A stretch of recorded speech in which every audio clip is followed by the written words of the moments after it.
views and opinions expressed on Explorers Secrets of the Truth or that of their guests or contributors are those of the speakers and do not necessarily reflect the views or positions of any entities they represent. All information on Explorers Secrets of the Truth is provided in good faith. However, we make no representation or warranty of any kind, express or implied, regarding the accuracy, adequacy, validity, reliability, availability, or completeness of any information on this talk show or website.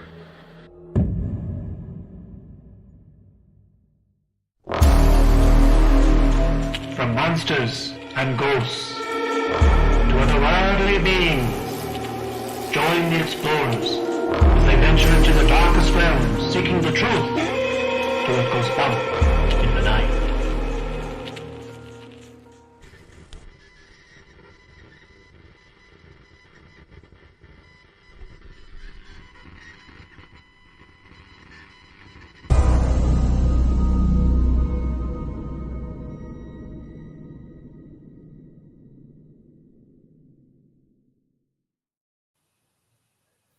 Welcome to Explorers Dead Air, where the strange isn't strange enough and the dead never stop talking.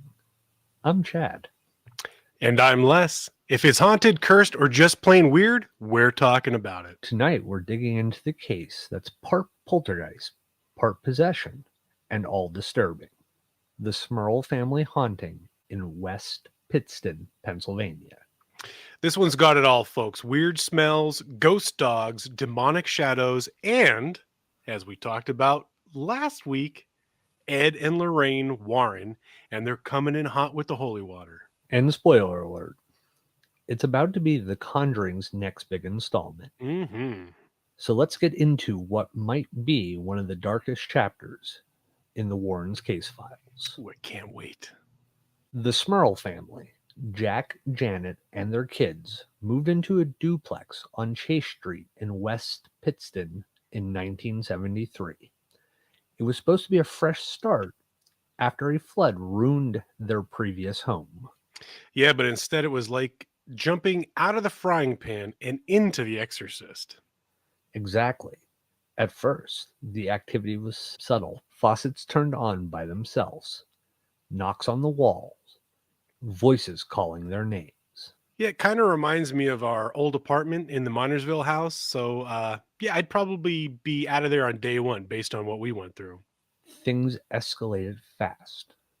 Jack reported being physically assaulted, held down by an invisible force. Janet said she was pushed and even sexually assaulted by what she described as a demonic entity. That's not a ghost. That sounds more like an incubus. There were also reports of levitating objects, a putrid smell that never went away, and a black mass moving through the rooms. By 1986, the Smurls were so desperate that when they contacted the Warrens, Ed and Lorraine investigated the home over several months. Ed claimed he encountered a powerful, inhuman entity, one that could move between the duplex and affect both the Smurls and their neighbors. Lorraine said she felt a demonic presence almost immediately. The Warrens recorded audio of alleged knocks, voices, and growls, all during their visits. They tried exorcisms too, right? Yes, there were multiple blessings and even a church-sanctioned exorcism, but nothing seemed to fully stop the activity, at least according to the Smurls and the Warrens. Now here's where it gets messy. The media caught wind of the story, and the case blew up in the press. Some people supported the Smurls. Others thought it was a hoax or a cry for help. And a priest involved early on said he didn't witness anything supernatural. Neighbors said they never saw or heard anything either. And psychologists weighed in, suggesting stress, hallucinations, or even group hysteria could be a factor. But the Smurls always stuck to their story even after moving away. They later wrote a book with the Warrens called The Haunted. It got made into a 1991 TV movie that, isn't really bad for an early cable horror movie. No, yeah, I loved it.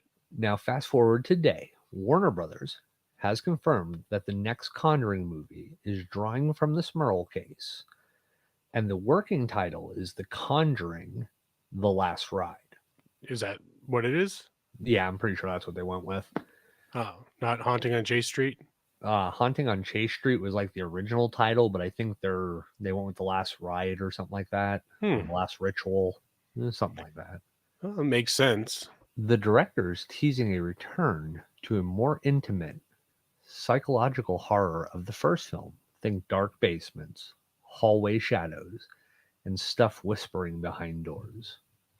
And I believe Patrick Wilson and Vera Farmiga are back as the villains. Confirmed. Plus some new cast members as the Smurl family. Word is this one's going to be more folk horror meets demonic oppression. So basically nightmare fuel. Pretty much.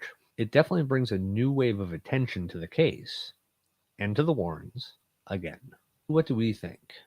Real haunting, perfect storm of stress, religion, and seeking attention? I mean, some of it feels too crazy to be fake, but also if your walls start growling at you, maybe it's time to check the gas line and your priest. I respect the Warrens' commitment, but even I admit some of these cases lack hard evidence. But the Smurl case is that eerie middle ground.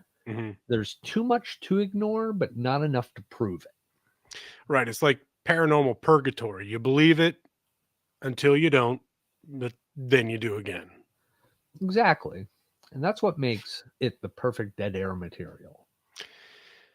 So going back to the 1991 made-for-TV movie, I remember that growing up, and I actually remember this being discussed on like the local news. I think it was WNEP, right? WNEP, our local news station for where Les and I grew up, covered West Pittston and our area. So yeah, this was on our news back in the 80s. Oh yeah.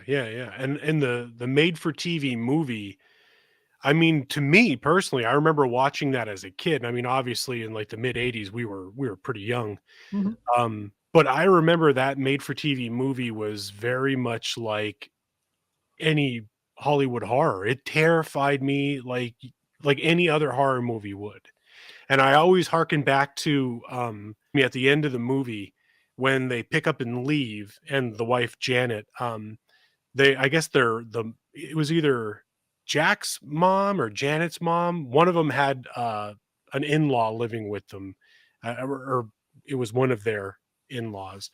And I remember after they moved from the Chase Street house into the new house, Janet was in the kitchen putting stuff away, and she heard either her mom or the mother-in-law say, "Janet," and she's like, "I'm in here, Mom," in the kitchen putting stuff away. Then she hears, "Janet."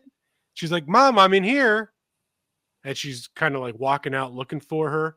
And then all of a sudden, as she's like looking around, she hears Janet coming from a hanging plant next to her. Oh my God. It doesn't sound scary, but I remember that just that part just stuck with me, and it just scared the hell out of me. Well, if you remember, this is and I can never remember. I think it was Jack's mom and dad actually in the duplex on Chase Street were their neighbors.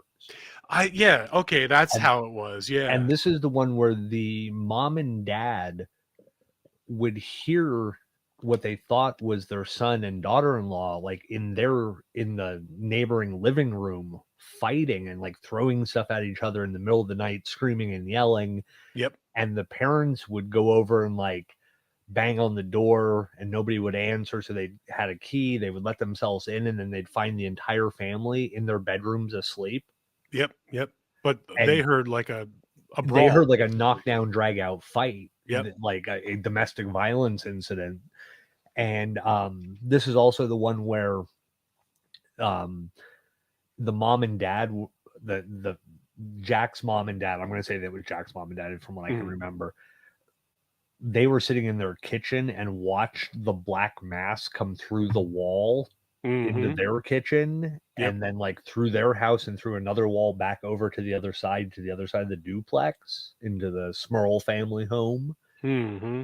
Um, I remember church groups getting together and going outside the house and like on the sidewalks just singing, hymns and stuff like that. Yep. And so, I mean, this is something like we grew up with, and it is a very local story. So it's kind of cool to see it made into something a little bit more. Now, again, the 1991 TV movie might be a better, closer to realistic account Yeah. Yeah. of the More story. to the story. Yeah. Yeah. Well, of course, Hollywood is going to get their claws in it, and in order to make it more of a blockbuster moneymaker, they're going to hype it up, make it Mhm. more terrifying. I mean, the story by itself was terrifying. I mean, like we said Mhm. before, I mean, it was like Poltergeist plus. It's like Poltergeist activity on steroids. Yeah. But Hollywood is going to just like we were talking on the biweekly show with Annabelle. Mhm. They took a Raggedy Ann doll and they turned it into uh, a hyper scary doll. You Yeah. know what I mean? Like they really Hollywooded it up, Yeah. and I'm sure they're going to do that as well. But I kind of hope that because the Conjuring movie, the first Conjuring movie, I thought was great because it wasn't really over the top. Yeah. You know, It was a but very well written kind of suspenseful. It mhm. wasn't the Nun or any of these other ones where it was like jump scare or Yeah, yeah, yeah. Like there it was were good. Go ahead. jump scares, but they Mhm. weren't the focus of the suspense or the dread that you felt during it. Right, because they were telling the story, but you knew something was there. You anticipated something because, like, I mean, obviously it's a Hollywood movie, so you're waiting for that jump scare, but they're telling the story along, so they were able to really build the suspense and build almost like that underlying fear with, the different the beats, diurnal, what are they called? Binaural beats. Yeah, yeah. So they had like that eerie music and sound going on. So it was building that suspense. And then when something happened, it made it all the more scary. And I keep going back to the clap thing when she's Mhm. holding them. Oh man, when she gets locked in the door. I mean, that was one of my biggest fears as a kid. Like I remember like at my grandparents' houses and stuff like that, where you would have that little landing before it would go down into the basement. So you had that room at the top of the Mhm. steps to kind of get locked in, and you're stuck on this little like 2 foot by 2 foot or whatever it would be landing, and the door you can't get into where it's light and there's family and there's safety, and you're just staring down this pitch black staircase into the black abyss of the basement. Oh my, I'm getting goosebumps even just talking about it. Like that to me, that is just pure to go back to one of my other quotes is nightmare fuel. That is terrifying to me. Well, I think you brought up two really interesting things there. I think basements were, no matter how nice they Mhm. were always, as a kid, were always just terrifying. Absolutely. And even you know that paranormal caught on camera or whatever it Mhm. is. One of well, actually, several of the episodes, all the scariest shit happens down in the basements. And these basements, to your point, it could be a completely remodeled, livable space, not like your, spooky basement like in Yeah. The Conjuring, where there was like just old shit piled up in the corner and everything is dark and cobwebs and dirty. I mean, these are livable spaces, and I think the one was like kind of like it was set up as it was like a kid's playroom almost. So there was Mhm. kids' toys and a little, kitchen set and blah blah blah. And you would see like they would hear noises downstairs and they're coming down the steps, and then all of a sudden you see this black figure kind of look around the corner, and then they ran. Actually, I think the guy fell and slid down the steps, and because he was like, oh my god, and he tried to turn because I think he was like halfway down the steps. He tried to Mhm. turn and run back up, but he slipped and slid down. I mean, if that isn't enough to just Yeah. have a fucking stroke. Then he goes down to the bottom, and then he's like looking around and he's moving, and then like things start moving. He didn't see the the figure, but oh god, I'm telling you, I'm getting goosebumps just talking about that one, man. But yes, to your point, basements, in general, I think for some reason, basements and attics are hot spots. And I Mm. actually somebody, one of the, you know how like during that paranormal caught on camera, they talk to like the quote unquote paranormal experts as they watch these videos and they give their commentary. This one girl, I can't remember her name, but she was like a Filipino or something like that, a young girl. She had made a really good point about how a lot of times um attics, basements, stairwells, like the areas in homes that don't have quite as much, like a living room you spend a lot of time in, kitchen you spend Mhm. a lot of time in, bedrooms, you know, but those areas where you don't it's almost like the spaces where the spirits could kind of like hang out un Mhm. uninterrupted and have their own space. And then when you go through those areas, that's when it's almost like, hey, though, this is mine. You got the rest of it. This is mine.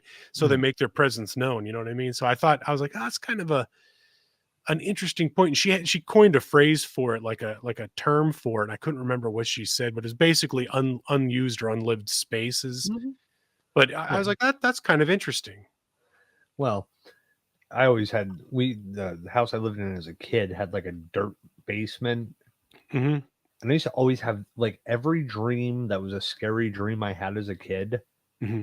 would involve the way the stairs came down in the middle of the house, and they were super steep stairs, Yeah. and the basement door would have been off on the right hand side of like the wall for the stairs. Hmm.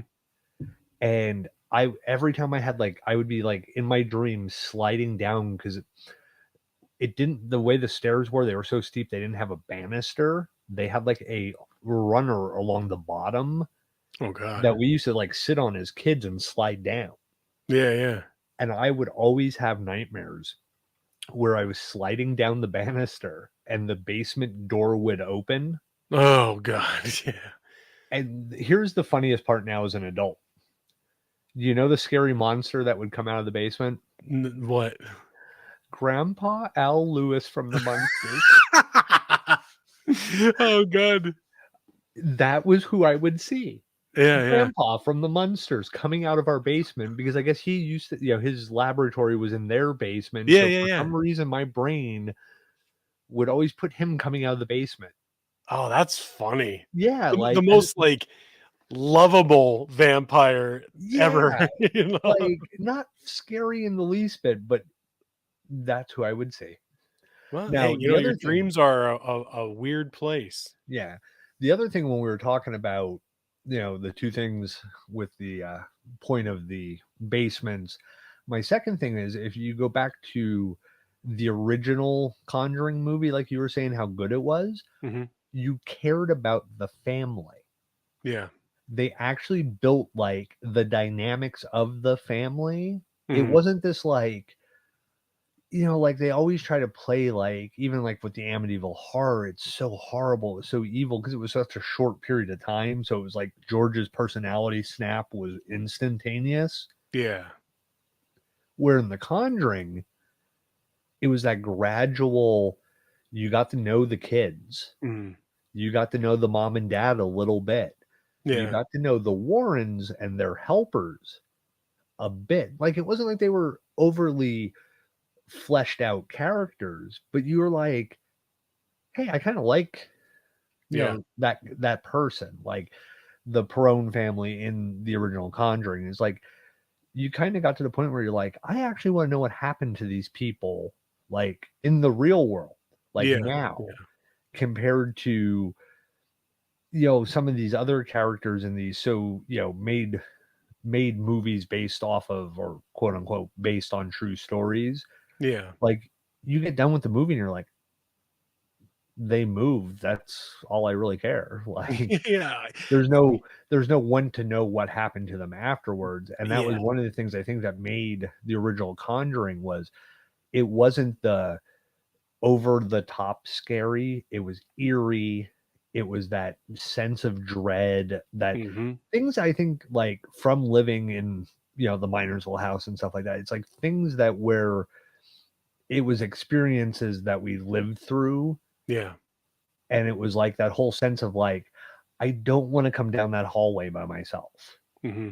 And knowing like, oh, you got to go from your room to the bathroom, which means you got to come through this dark section of hallway. And then when you're coming back, you got to pass the kitchen door. And then you got to pass that closet door that was in front of my bedroom. And like that door always was just creepy because it was so dark in that corner because there's no natural light to it. Oh yeah, yeah. So like honestly, I remember like when we lived there and I, because like the living room was up in the front and you were down. Yeah. Going into the living room, it didn't matter if the hallway light was on, it didn't matter if the living room was always dark, pitch black going back to your room. It was just like looking into a void. Yeah. And that's even, I think, with the Conjuring movie, the way they shot the first one, it was that feeling of like, what is in that shadow? Yeah.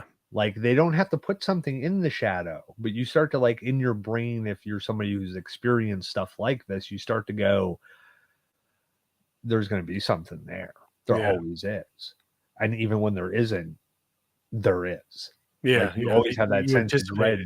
Yep. Yeah, from living through stuff like that. And then, also the fact that we did grow up, where this was on our news, like this case was on the WNEP 16 news, and that was our local news for where we're from. And, so it wasn't like as a kid not knowing who the Warrens were, but seeing these people and them saying like, oh yeah, this house is haunted and this and that. And then seeing the 91 movie. I mean, that's a great movie.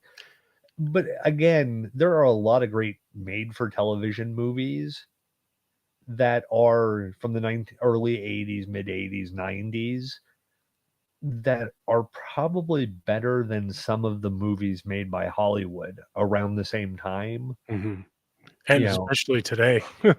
Oh God, most of the stuff coming out now is just fucking horrible. Well, I mean, most of the stuff coming out today is just remakes of stuff that they made 20 years ago.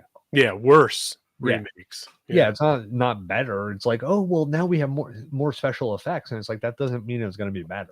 Right. Like they always mess around and they say, oh, they're going to redo Jaws. They're going to redo Jaws. They're going to recast Jaws, and this is who they're. I'm like, don't. Yeah. Because you're going to have a CGI shark that's going to look terrible, and then you're going to have actors who are going to try to play the Robert Shaw and the Richard Dreyfuss and the Chief Brody roles. Yeah. And all it is going to be us comparing it to that's not something Robert that Shaw. was already cinematic masterpiece. Yeah. I don't know. That's because there's nothing original anymore. People are afraid to take chances anymore because they're too afraid of getting canceled. And I think they're just like, all right, well, we're just going to go back to things that are considered classic and people still love because it's safe. Yeah. We can't make anything new. Yeah. It's a shame because like some of the stuff I would say go back to the 1950s, 1940s, 1950s radio programs and make some of them into television shows or movies. Yeah. Because there are some really great like detective type characters that were only ever like one of them I know ran for about 8 years, had about 5 or 6 different actors that played the main character over the years. It was the same character, but it was just different voice actors that they used over the years. Yeah. They made one attempt at making it into a television show back in the 50s or 60s. They did a pilot episode. It didn't get picked up and they dropped it and they kept it on the radio until 63 when they just got rid of most of the live radio shows. And that would like nowadays, I still listen to it at night. Like I go to bed, that's what I listen to. And it's like, this would make a great TV series or, movie franchise because the character isn't some superhero. He's just an average person. Yeah. Yeah. That's a great idea. Yeah. So what do you think, listeners? Was the Smurl family truly haunted? Or was something else going on behind closed doors? Well, hit us up on social media or send us your own spooky stories, and we might talk about them on air. Bonus points if it involves black shadows and flying chairs. Or if you guys have a story that you would like to share with us on air, we'd be more than happy to have you guys on, and we we could do a live show. So yeah, hit us up on either Facebook or YouTube, and we could go from there. That's it for episode 3 of Explorers Dead Air. Stay tuned for our next deep dive, and remember, if it If it screams, screams in the dark, we're we're listening. Good night, everybody. Good night, folks.